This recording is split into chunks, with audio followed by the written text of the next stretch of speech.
Look at this tiny piece of paper and look with your concentration. When I look deeply into this sheet of paper, I can see a cloud floating in it. You don't need to be a poet in order to see a cloud in a piece of paper. We know very well that if there were no cloud, there would be no rain, and the trees would not be able to grow. And without the trees, you cannot make the paste for the paper.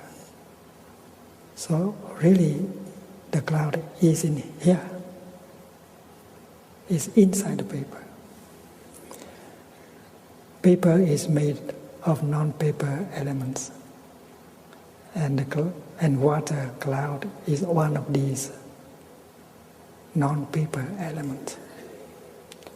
You can see the rain, you can see the forest, the trees. With the eyes of a practitioner of meditation, you can see things that other people cannot see. This wonderful story by Buddhist monk and poet Thich Nhat Hanh introduced me to the profound idea of interbeing. He said to be is to interbe. We cannot just be by ourselves alone. We're connected to everything else. And my Action Learning project has become an expression of this idea. I've lived in the village of Betchworth on the edge of the Surrey Hills for nearly 20 years. I feel deeply connected to this place I call home, but during the years I've lived here, I've had little interaction with the local community. I saw my Action Learning project as an opportunity to become more connected to the village and its community. I envisaged a new cooperative relationship with people who wanted to make a difference to the natural environment and the life it sustains around my village. Building on my existing interest, I wanted to develop a better understanding of the natural habitats in the area where I live and encourage greater biodiversity.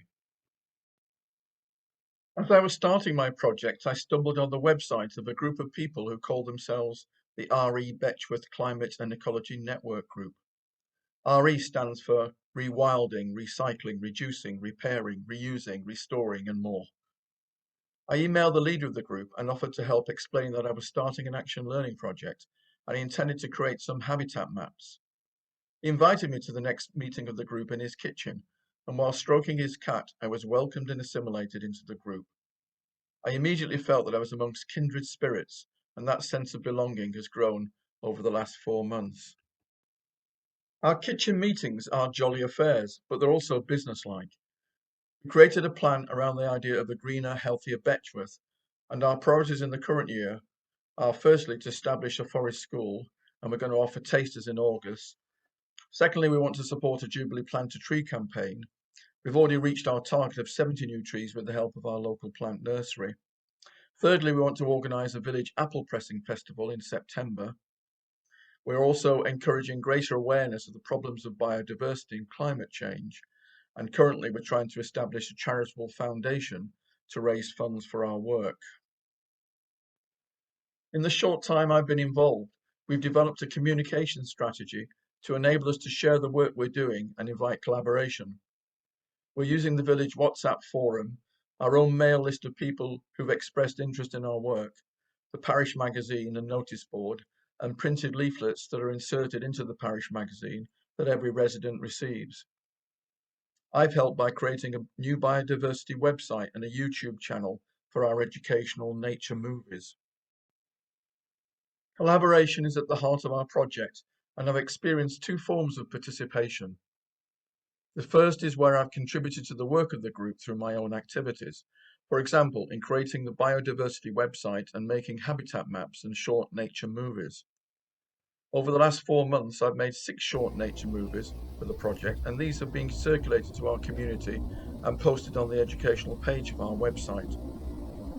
Making the maps and movies encouraged me to explore places I haven't been to before, and they forced me to learn about the flora using the PlantNet app. The second form of collaboration is where we've worked together as a group to achieve specific objectives. For example, we planned and drew up our strategy for the Jubilee Plant a Tree campaign, and we worked together at the village fete on the Queen's Jubilee holiday weekend to involve our community and successfully gained our target of 70 pledges to plant a tree. So am I healthier or in some way a better person for being involved in this action learning project? I think the answer is yes, in that I think the new relationships I've formed are enriching my life. Through participation in the whole of our life, we're able to satisfy our psychological and physical needs. Building on Maslow's hierarchy of needs, Clayton Alderfer developed his ERG model for overarching motivational forces that drive our actions, namely our needs for existence, relatedness, and growth. My participation in the RE Betchworth Community Project has enhanced my relatedness through new friendships and feelings of belonging. I feel my contributions have been valued, and this has also boosted my self-esteem. It's also given me the new opportunities for personal growth and involvement in creative activity, as I've been able to pursue my interest in making educational nature movies. At the same time, I feel I'm doing something useful for my community. Furthermore, as a collective, we're helping to raise awareness of several of the Sustainable Development Goals and taking positive steps to address some of them in ways that might ultimately contribute to more sustainable futures for our children and grandchildren. As I reach the end of my story, I want to return to the idea of interbeing. I now realize just how much we are inter-are. By collaborating with others to try to bring about a future that is more sustainable and regenerative, I'm deepening and extending my own interbeing through new relationships, connectivities, and interdependencies with people, with place, and with the natural world. My new insight is that being conscious of my interbeing helps me make better sense of my presence in the ecological world. The sign of a successful action learning project is that it does not end after a predetermined time. What happens is we learn that what we are doing is actually important to our life and to the person we want to be, and realize that action learning, like education, has no ending.